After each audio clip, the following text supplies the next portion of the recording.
Factoring algebraic expressions. Example 1. What we're working with is a polynomial. And the reason this is called a polynomial is because we have two terms in this algebraic expression. What we're going to do is identify factors that are common to both terms.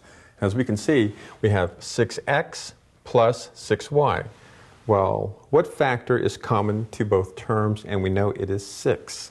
So let's divide the 6 out, and in doing so, we look at what's left within our parentheses. We're going to have to create some parentheses for this problem. 6 times what number equals 6x? And if you said x, you are correct. 6 times x is 6x. Our symbol remains the same. And then now let's ask ourselves, 6 times what equals 6y? And of course, if you said y, you are correct. Very easy to check. 6 times x is 6x plus 6 times y is 6y. That is correct. Example 2. Again, let's identify our common factors. We have an 8 and a 12. So let us first write our parentheses symbols, bring down our operation sign or plus, then ask ourselves, what's the greatest common factor of 8 and 12? And we know it is 4. 4 times what is 8? It is 2. 4 times what is 12? It is 3. Now again, let's look at our variables and see what terms we have in common. And we have 1x, 1y, 1x here. So we have a common term, an x and an x. So that is one term we can remove here. So 4x times 2. 4 times 2 is 8. X times a 1 is equal to x, so we need to insert a y. 4x times 2y is equal to 8xy. Plus 4 times 3 is 12. X times a 1 is equal to x. So this is our new expression. These are equivalent. It's a good idea also when we factor to check our work by distributing what we factored out into our original problem. And we should end up with what we started with. Okay, example number 3. Next, we're going to factor an algebraic expression with 3 terms. And this is called a trinomial. Tri meaning, of course, 3. Now, this requires a different setup, but again, the process is just as easy as they've been in the past.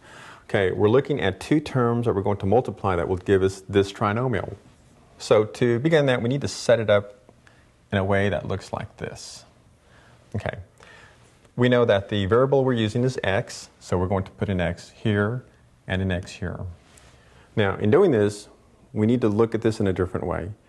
We need to think of 2 numbers that when we multiply those 2 numbers will give us a positive 6. And when we add those 2 numbers, will give us a 5. Now, the reason I say add is because both these terms are positive. So I know I'm working with positive terms. What could those 2 numbers be? We multiply them together, we get 6. We add those same 2 terms together, we get 5. And if you said 2 and 3, pat yourself on the back. You are exactly right. Now let's check ourselves to see if this is correct. I'm going to use a method called the FOIL method. And what this stands for is we're looking at our first terms, and then our outer terms, and then our 2 inner terms, in this case would be 2 and x, and then our 2 last terms, a 2 and a 3. And we're going to multiply them. First terms, x times x.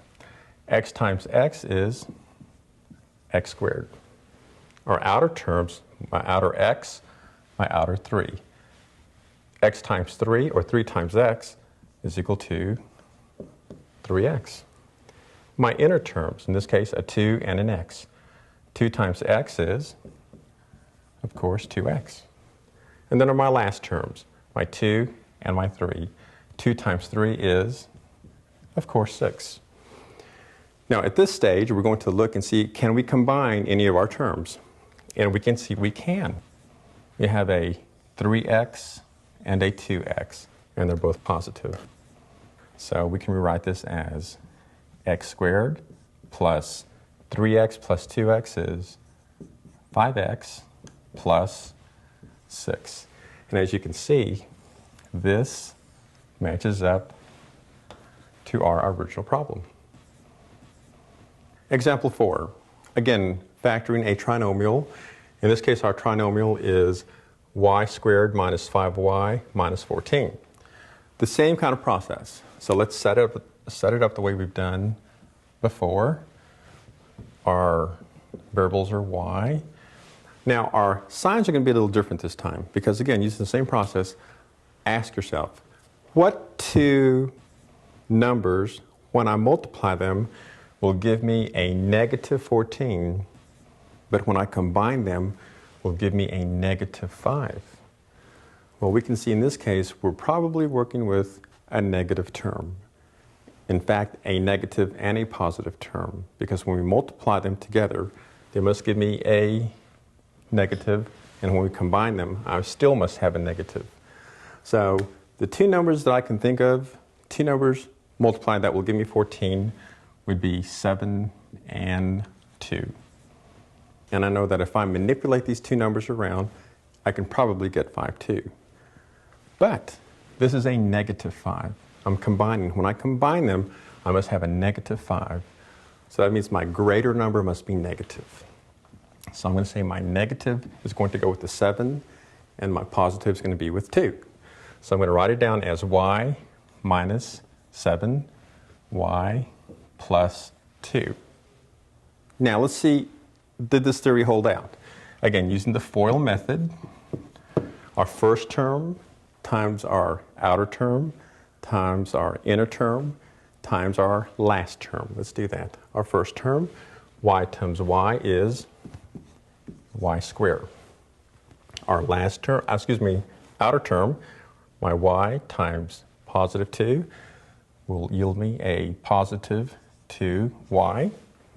Then my inner term, a negative 7 times y, negative 7y. And my last term, I have a negative 7 times a positive 2, negative 14.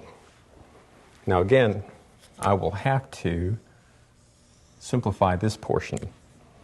So I have a y squared. I have a positive 2y and a negative 7y. Okay, negative 7, positive 2, negative 5. Negative 5y minus 14. And we can see that this, our checks out with our original problem. Please pause the video now and complete the problems in your workbook. When finished, press play, and we'll continue with the next lesson.